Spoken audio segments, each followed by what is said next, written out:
30 को क्या हुआ कि उनके साथ ये सब 6 महीनों से होता आ रहा था, बट इनिशियली हम उस चीज को स्ट्रिक्टनेस, टीचर का जो स्ट्रिक्टनेस होता है ना, ये समझ के हम टाल दिया करते थे। उसको काउंसलिंग करते थे कि देखो शायद सर समझा रहे हैं कोई चीज, तुम समझ जाओ, इस चीज को ज्यादा आगे मत बढ़ाओ।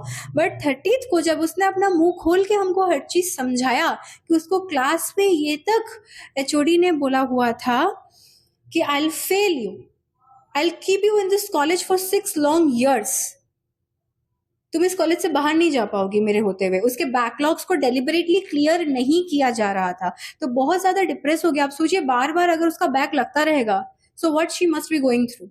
और ये सब के बाद उसने हम एबीवीपी के बच्चों को उसने बोला कि प्लीज मुझे सपोर्ट करो, मैं प्रिंसिपल से जाके इस बारे में बात करना चाहती हूँ। हम सब एप्लीकेशन लिख के लेके गए, प्रिंसिपल से हमने बात की कि इस चीज के अगेंस्ट में तुरंत एक्शन लिया जाए, क्योंकि एप्लीकेशन में बहुत सारी चीजें लिखी हुई थी। इवन इंसल्ट के बारे में भी लिखा हुआ था कि उससे अगर 3 मिनट भी क्लास में आने में देर हो जाए तो इंसल्ट किया जाता था। इनफैक्ट ये वाली बात भी लिखी हुई थी कि सौम्यश्री को करिकुलर एक्टिविटीज में बहुत ज्यादा इन्वॉल्व थी, पॉलिटिक्स में बहुत ज्यादा इन्वॉल्व थी, तो ये भी अगर करती थी तो उसके एचओडी ये वाली बात भी उसके घर पे फोन करके बताते थे कि see I am very concerned about your child, आपकी लड़की ये सब करिए, पढ़ाई नहीं करिए। तो अब खुद सोचिए वो जिस गांव से आती है, मैं कभी नहीं बोलूंगी कि यहाँ पे उसके पापा की गलती है या फैमिली की गलती है, बट आप खुद सोचिए वो जिस गांव से आती है, अगर उनको उस तरह से कंपेल किया जाएगा, कन्विंस किया जाएगा कि आपकी बेटी पढ़ाई नहीं करे, ये सब कर रही है, तो उसके पापा जरूर रिएक्ट करेंगे, बच्चे पे चिल्लाएंगे कि नहीं चिल्लाएंगे। तो उन्होंने उसको शायद कुछ बोला, कुछ चिल्लाया, तो ये नहीं सहते हुए एंड में 30 को हम लोग प्रिंसिपल के पास गए। प्रिंसिपल ने अपना टाइम मांगा हमसे, लेकिन टाइम मांगने के बाद हमने भी उनको उनका टाइम दिया। बट 12 जुलाई मेरा एग्जाम चल रहा था, जैसे कि मैंने बोला मैं जूनियर हूँ, सौम्यश्री को उसी दिन प्रिंसिपल से बात करनी थी। तो हमने बोला कि मेरा एग्जाम खत्म होने दो, हम बात करेंगे। एग्जाम खत्म होने के बाद प्रिंसिपल चैम्बर में एडमिशन के लिए बहुत ज्यादा भीड़ था, तो सौम्यश्री प्रिंसिपल चैम्बर के बाहर ही वेट करती रही। तो फिर हमने सोचा कि इतने देर से तो हम वेट कर ही रहे हैं फॉर अराउंड 2 आवर्स, तो हमने सोचा कि ठीक है अभी लंच टाइम हो गया, हम लोग जस्ट लंच करके आते हैं, फिर तुम अंदर जाना, अभी अंदर मत जाना। बट जब हम करके आए तब तक हमको घर पे ही कॉल आ गया था कि उसने खुद को जला लिया है। सो यू कैन इमेजिन कि ऑब्वियसली खाने का एक दाना भी हमारे अंदर गया नहीं उस वक्त। हम जब कॉलेज आए, कॉलेज कंप्लीटली सील हो गया था, मैं उसको देख भी नहीं पाई कि वो किस हालत में थी। बट इस चीज से मुझे जरूर ये फील होता है कि she must have been provoked by the principal और सम ऑथोरिटी कि तुमने जो भी एप्लीकेशन में लिखा है prove that. Now tell me, एक लड़की इस चीज को किस तरह से प्रूव करे, कैसे प्रूफ करे इस चीज को।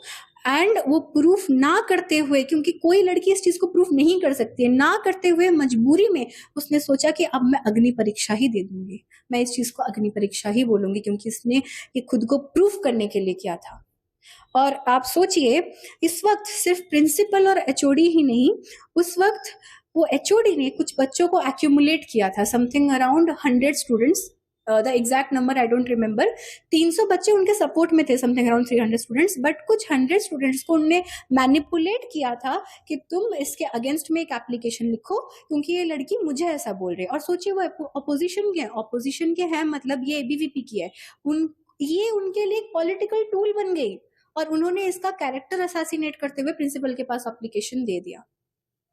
तब बच्चे, उसके अपने दोस्त, जूनियर सीनियर सब इसका मजाक उड़ाने लगे, इसके बारे में र्यूमर स्प्रेड करने लगे, इनफैक्ट इसे ऑनलाइन में ट्रोल भी करने लगे। अब इतना ज्यादा सहने के बाद, अपने जूनियर्स तक से सुनने के बाद, ये मेंटली फ्रस्ट्रेटेड और ड्रेन्ड हो गई थी, अगर मैं सही तरीके से बोलना चाहूँ तो। और ये सब होने के बाद तब जब अपोजिशन इसके अगेंस्ट खड़ा था, आज जब वो हमारे साथ नहीं है तो अपोजिशन हम पे चढ़ रहा है कि हमने उसे बचाया नहीं। आप खुद एक बार सोचिए, अगर उस वक्त सब लोग पार्टी, पॉलिटिक्स, पॉलिटिकल एजेंडा भूल के सिर्फ एक लड़की के न्याय के लिए खड़े होते तो शायद आज वो जिंदा होती सर।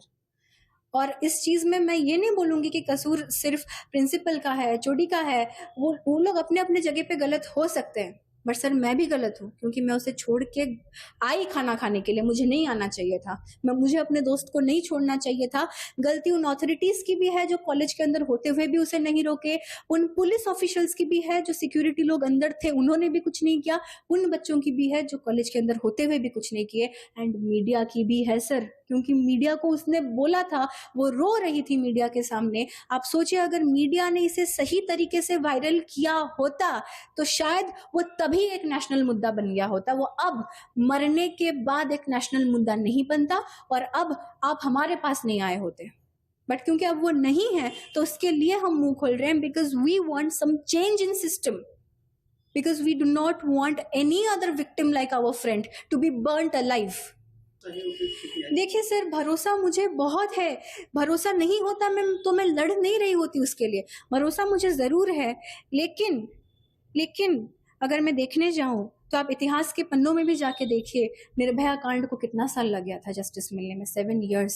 आर्जिकर मेडिकल केस को कितना ज्यादा साल लग गया था, उसको कितने महीने लग गए थे, उसने अभी तक भी उसको जस्टिस नहीं मिला है।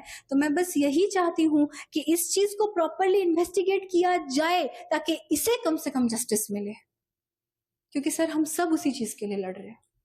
अगर आप ये वीडियो YouTube पर देख रहे हैं तो हमारे चैनल को सब्सक्राइब कर बेल आइकन दबाएं और Facebook पर देख रहे हैं तो हमारे पेज को लाइक करें।